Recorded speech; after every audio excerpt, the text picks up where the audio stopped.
Hai, apa khabar? Ni hao dan Assalamualaikum warahmatullahi wabarakatuh. Saya titipkan untuk rakan-rakan sekalian.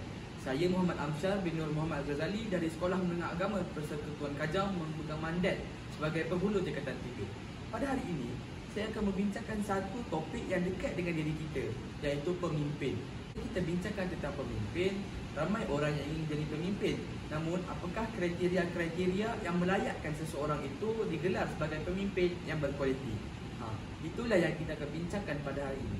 Pertama, seorang pemimpin yang berkualiti itu seharusnya memberi nasihat dengan hikmah. Maksudnya apa? Kita seharusnya sebagai pemimpin tidak memberikan nasihat dengan kekerasan semata-mata. Kronologi mudah.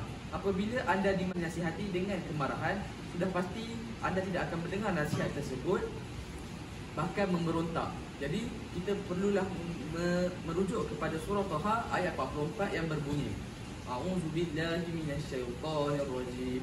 Faqula lahu qawlan layyinan la'allahu aw yatazakkaru aw yakhsha.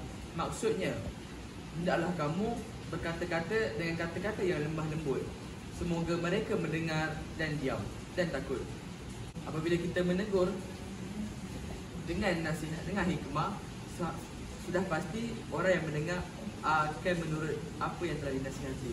Seterusnya, seorang pemimpin yang berkualiti itu haruslah memimpin dalam perkhidmatan. Maksudnya apa? Apabila anda memimpin, anda tidak boleh hanya memberikan arahan semata-mata tanpa membantu orang di bawah pemerintahan anda.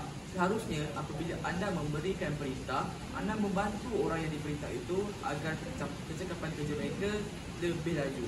Jadi kesimpulannya, seharusnya jika seseorang itu ingin mempunyai ciri-ciri pemimpin yang berkualiti, mereka mengamalkan kriteria-kriteria yang telah disebutkan seperti tadi. Sekian sahaja dari saya. Assalamualaikum.